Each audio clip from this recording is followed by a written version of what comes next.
मध्य प्रदेश के अगले मुख्यमंत्री पर भले ही सस्पेंस हो, लेकिन शिवराज सिंह चौहान अभी से ही मिशन 29 में जुट गए हैं। वो लोगों से मध्य प्रदेश के सभी 29 लोकसभा सीटों पर बीजेपी की जीत सुनिश्चित करने की अपील कर रहे हैं।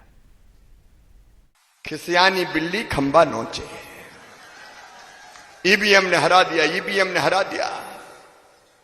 कमलनाथ जी, दिग्विजय सिंह जी, ईवीएम ने नहीं, आपके अहंकार ने आपको हराया, आपके अहंकार ने। जिस दिन कर्नाटक जीती थी कांग्रेस,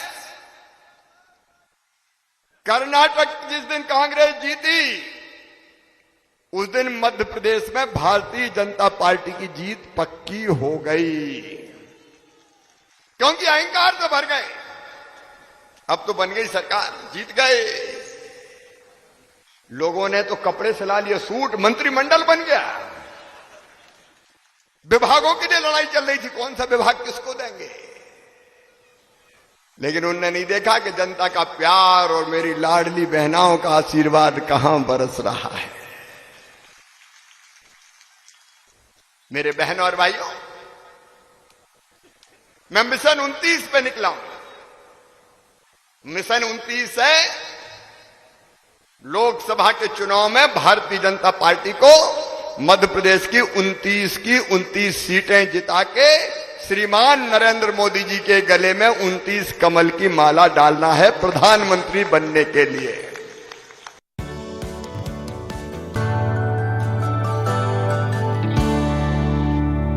और महाराष्ट्र की सियासत, महाराष्ट्र में नवाब मलिक के नाम पर महाभारत चढ़ी हुई है। एनसीपी नेता नवाब मलिक की एंट्री ने महाराष्ट्र की सियासत को गरमा दिया है। सरकार में शामिल दोनों डिप्टी सीएम आमने सामने आ गए हैं। बीजेपी का मानना है कि नवाब मलिक पर देशद्रोहियों से संबंध होने के आरोप है। ऐसे व्यक्ति के साथ हम सत्ता में नहीं रह सकते हैं। देखते हैं हमारे सहयोगी रौनक कुकड़े की ये रिपोर्ट। बेल पर रिहा होने के बाद पहली बार विधानसभा पहुंचे नवाब मलिक। बड़ा सवाल यह है कि वो किसका खेल खराब करेंगे, अजीत पवार का या फिर देवेंद्र फडणवीस का। मलिक ने सरकार में शामिल बीजेपी और अजीत पवार दोनों को आमने सामने ला दिया है। बीजेपी नेता देवेंद्र फडणवीस ने नवाब मलिक को सरकार में शामिल करने को लेकर अजीत पवार को पत्र लिखकर ऐतराज जताया है।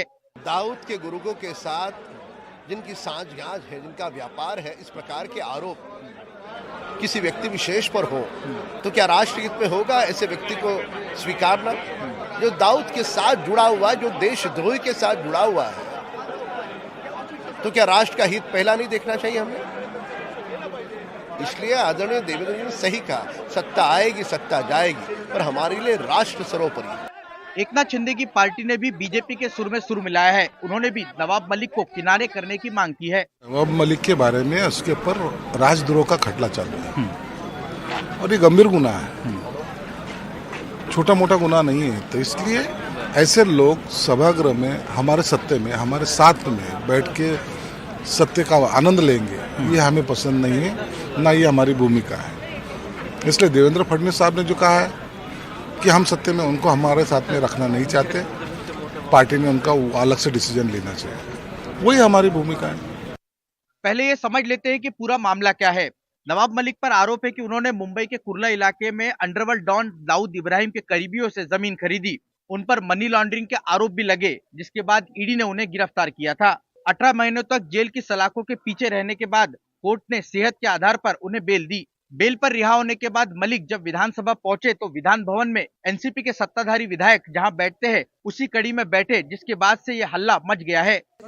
इस विवाद के बाद विधान परिषद में नेता विपक्ष अंबादास दानवे ने डिप्टी सीएम देवेंद्र फडणवीस को पत्र लिखकर सवाल पूछा है कि जो आरोप नवाब मलिक पर है वही आरोप प्रफुल्ल पटेल पर भी है। उन्होंने भी इकबाल मिर्ची से मुंबई के वर्ली इलाके में प्रॉपर्टी खरीदी थी, लेकिन बीजेपी उन पर कुछ नहीं बोलती। नवाब मलिक का इशू ये नौटंकी है देवेंद्र फडणवीस की। इकबाल मिर्ची से प्रफुल्ल पटेल का संबंध है, उसके आधार पर उनकी ईडी की कार्रवाई हुई, उनकी पूरी प्रॉपर्टी जब्ती की गई, तो वो बैठ सकता है। जिसपे नरेंद्र मोदी जी ने आरोप लगाया 70,000 करोड़ का अजीत पवार के ऊपर भ्रष्टाचार का, वो इनके साथ बैठ सकता है। क्या नवाब मलिक मुसलमान है करके इनके साथ नहीं बैठ सकता है? उसकी नौटंकी कर रही है। हालांकि इस विवाद के बाद उप मुख्यमंत्री और एनसीपी नेता अजीत पवार ने कोई सीधा जवाब तो नहीं दिया, लेकिन कहा कि नवाब मलिक ने उनके दल को समर्थन देने का कोई ऐलान नहीं किया है। लिहाजा पहले नवाब मलिक अपनी भूमिका साफ करे, उसके बाद उनको लेकर पार्टी अपना फैसला लेगी। पहिल्यांदा नवाब मलिक साहेब फडणवीस का पत्र मिला है। पहले नवाब मलिक का अधिकृत स्टैंड क्या है ये सामने आने दीजिए, उसके बाद मैं अपनी बात रखूंगा। विधानसभा सदस्य कहां पर बैठते हैं ये मैं तय नहीं करता, ये अधिकार विधानसभा अध्यक्ष का होता है। राजनीति में अक्सर बयान और फैसले बहुत ही सोच समझकर किए जाते हैं। उसके राजनीतिक परिणाम आने वाले दिनों में क्या होंगे, इसको ध्यान में रखते ही ये कदम उठाए जाते हैं। लेकिन ये देखा गया है कि जल्दबाजी में अगर कोई फैसला किया गया तो अक्सर बैकफायर कर जाता है। नवाब मलिक के मामले में भी देवेंद्र फडणवीस का जो बयान आया है उसके बाद ये कहा जा रहा है कि कहीं ये फैसला देवेंद्र फडणवीस को बैकफायर ना कर जाए। नागपुर से विनय शुक्ला और अमित पवार के साथ रौनक कुकड़े, एनडीटीवी इंडिया के लिए। राजपूत करणी सेना के अध्यक्ष रहे सुखदेव सिंह गोगामेडी की हत्या के आरोपी अब तक पुलिस की पकड़ से बाहर हैं। हालांकि पुलिस ने उनकी शिनाख्त का दावा किया है। इस बीच तरह तरह की खबरें चल रही है। एक कयास ये भी चल पड़ा है कि गोगामेडी की हत्या के पीछे मारे गए गैंगस्टर आनंद पाल के परिवार का हाथ हो सकता है, लेकिन दुबई में बैठी आनंद पाल की बेटी ने इस बात से इनकार किया है।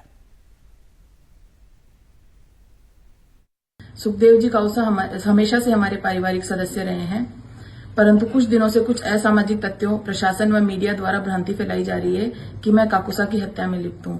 इसके लिए मैं सभी से ये कहना चाहूंगी कि सुखदेव जी कौसा वो शख्स है जो मेरे पिता की पुलिस द्वारा हत्या करने पर सबसे आगे खड़े थे उन्हें न्याय दिलाने के लिए। तो मैं उनके बारे में ऐसा करने के लिए कभी सोच भी नहीं सकती। इसके लिए मैं यही कहना चाहूंगी, इसमें मेरा कोई रोल नहीं है। पर इसमें मैं एक बात से हैरान हूं कि कुछ प्रशासनिक अधिकारी जो मेरे पापा का नाम ले रहे हैं वो भी बिना किसी जांच के, मेरा उनको यही कहना है कि सही जांच करें, राजनीति नहीं। आज ठीक जिस तरह से मेरे फादर साहब पर मुकदमे दर्ज करवाए गए थे सिर्फ राजनीतिक द्वेषता के चलते, उसी द्वेषता का शिकार मुझे बनाया जा रहा है। अंत में मैं यही कहना चाहूंगी कि सुखदेव जी कौसा मेरे व मेरे परिवार के लिए हमेशा आदरणीय रहेंगे।